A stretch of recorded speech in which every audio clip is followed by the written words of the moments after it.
Attack on Titan, Volume 2, Episodes 5 and 6.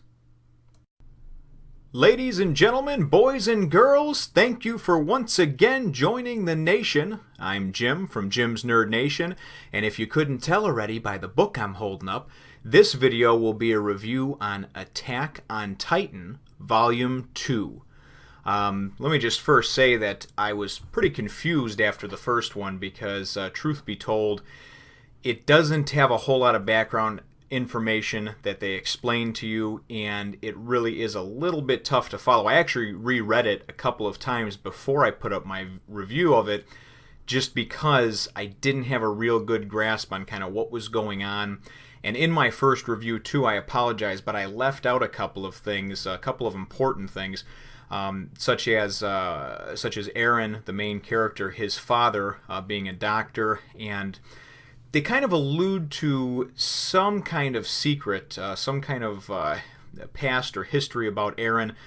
He wakes up having these having come out of this terrible dream in the beginning of the first chapter. He's crying. Mikasa asks him why he's crying. He doesn't know.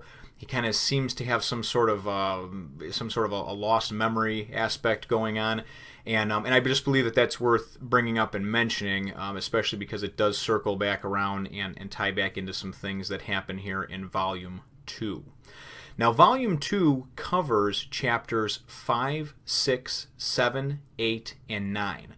The first volume only covered 4 chapters, and I'm not really sure what the reasoning is for that. Probably just because of page-wise, it was just easier to do 5 chapters. Maybe these ones were slightly shorter. I'm not quite sure. But without further ado, we will go and I'm going to break them down and give you kind of a synopsis and wrap everything up from what I saw. I know a lot of people maybe have already read, maybe some people have seen the anime, which I started watching too as well, but ultimately I'm going to try to break it down and do it, and not be all over the place. I'm going to try to do it chapter by chapter, because there was a lot that happened in this volume, and it was pretty much non-stop, on the action side of things, which was great. It really felt like a roller coaster ride from beginning to end. So without further ado, we'll dive into Chapter 5.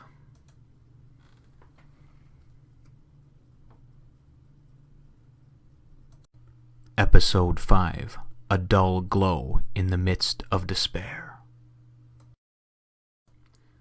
So, Chapter 5 starts out immediately after we were left with a cliffhanger at the end of Volume 1, the end of the 4th chapter. All hell is broken loose.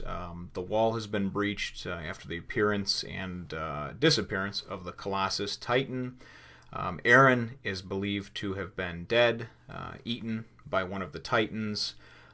His good friend Armin has seen this. He's in shock. The chapter starts out where cannons are firing, and pretty much we're doing everything we can to try to cover the retreat of the civilian population.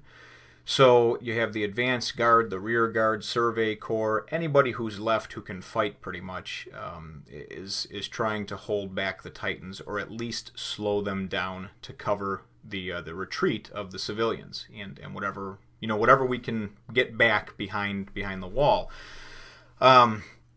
We wind up seeing Armin, and he is pretty much in shock from just seeing his entire squad be killed, ripped apart, eaten, all of the above. And he more or less is just, he's always been a very weak person physically. We find out in the first volume that he just barely, made it through training and pretty much just graduated by the skin of his teeth, just because of not being too physically strong. However, we find out later on, as the story goes on, that he does have other attributes and assets that help to lead to the team. So, at any rate, everybody's trying to regroup and get together.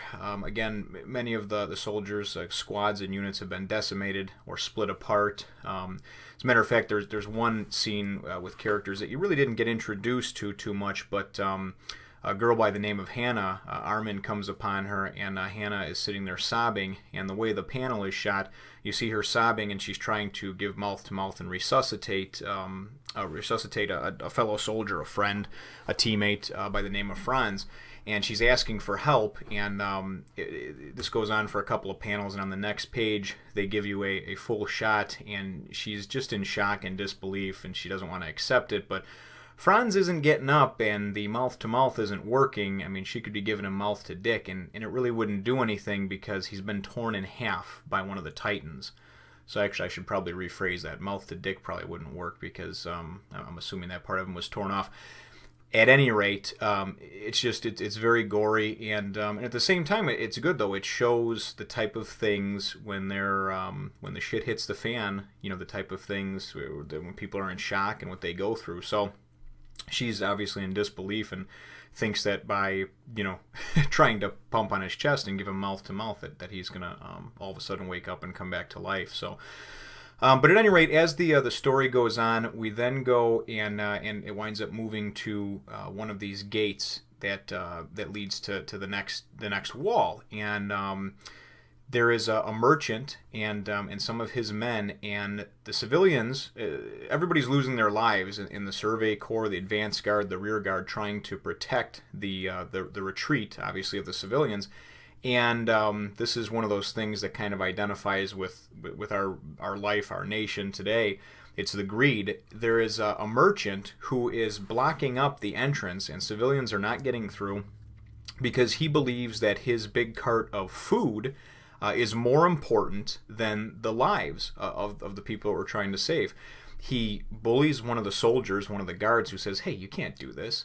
And he flat out tells him, "Fuck you. I'm the one, I'm a big shot in this part of the town. I'm the one that supplies all the food to you worthless pieces of shit. And this cart's getting through there, so if people want to get through and get to safety, they better help me get it through, So it just kind of shows the evils of man and how some people think. For people to think that food is more important than human life is just beyond me. But like I said, it's a real good parallel to to our own societies and some of the things that that are seen on a daily basis. So at any rate, as this is going on, some of the civilians look up and see that there's some Titans approaching. And that's certainly not good news for anybody. They seem to just smell out humans and love to eat them. So there is a big cart blocking the way, the escape route, and there's hundreds, if not thousands, of civilians, women, children. They're trying to get through. At any rate, it then winds up flashing to what's left of some of the various guard and some of the cadets, and Mikasa is among them.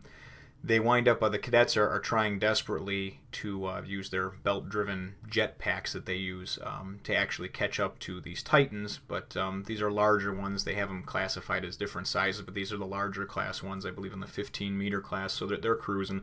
They can't catch up to them, and when all looks like it's lost, all of a sudden, out of nowhere, Mikasa comes swooping in and just tears one of these fuckers apart.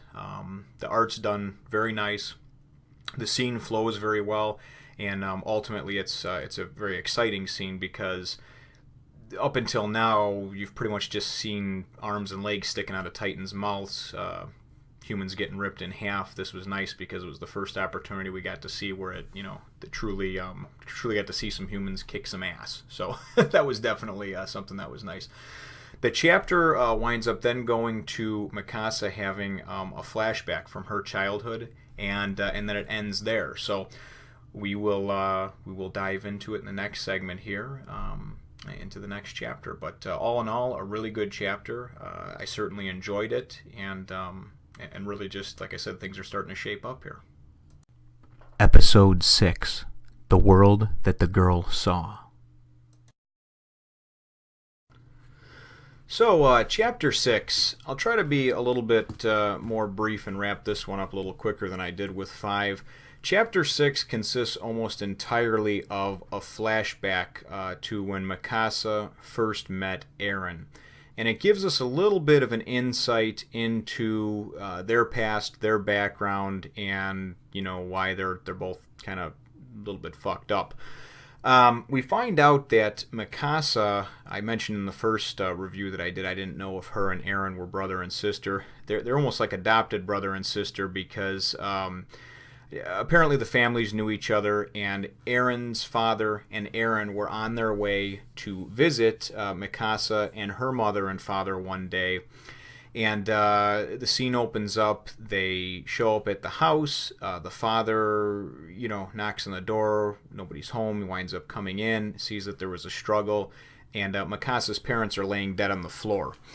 It then goes and kind of gives us a synopsis and a flashback of what actually happened. Apparently, she is of Asian descent and background, and keep in mind it's been 100 years since 105 since the Titans attacked and pretty much wiped out all of humankind.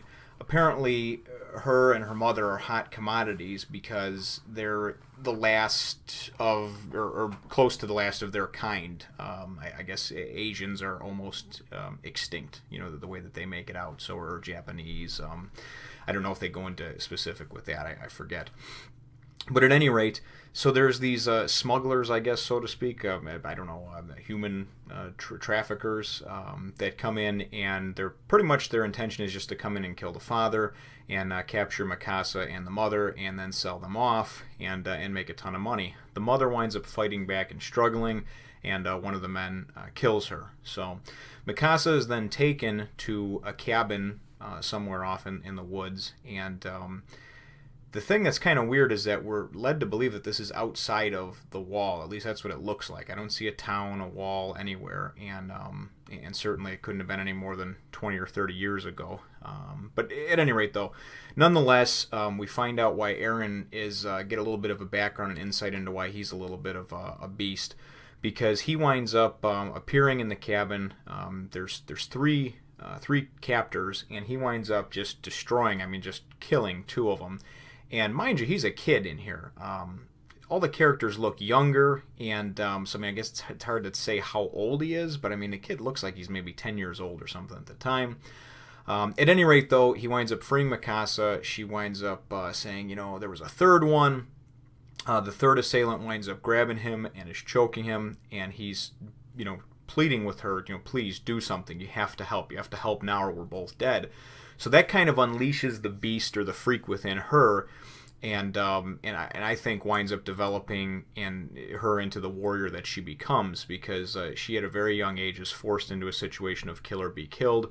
She winds up killing the assailant, and then as she gets older and winds up graduating, she graduates top of her class, and she's a little badass. She's they make mention of her in one of the chapters that she's like equivalent to 100 soldiers. That's how good she is. So my personal opinion is it's probably because of that. That horror that she had to see when she was younger. So that's what the chapter almost entirely consists of. Eren's father winds up coming in and then saying, hey, yells at him and chastises him for it and says, why the hell did you do this? I told you just to wait. We were going to wait for the guard to get here, the police force. And, and he basically says, listen, she was going to die. She would have been killed by the time that happened. It would have been too late. So we kind of see a little bit of insight into Eren too, and you think, what is going on with this kid that he would just tear two men apart and to protect someone that he's never even met before. But at any rate, that's kind of where their relationship goes, and then you see why they're so close now and why Mikasa is so hell-bent on staying with Eren no matter what. Now, keep in mind that at this point, this is a flashback chapter, but at this point, Mikasa is still not yet aware that Eren has been devoured by a Titan. So she's not been told that yet, or whatever the case may be. But all in all, Chapter 6 was pretty good. I gotta tell you, though, if I was picking this up on a monthly basis, like I used to do with comic books, I would be pretty pissed off that this whole chapter, this early in the series, is pretty much entirely a flashback chapter, and that they left me hanging for what the equivalent of 2 months would be now, because this chapter would come out and you'd have to wait for the next one to actually kind of get back into the action of what's going on. Remember, the city's under attack, Eren's been eaten, a lot of bad things happening. So, but at any rate, like I said, I enjoyed the chapter, and we will break into Chapter 7 next. This is a 2-part review. For the next part, please click on the next episode.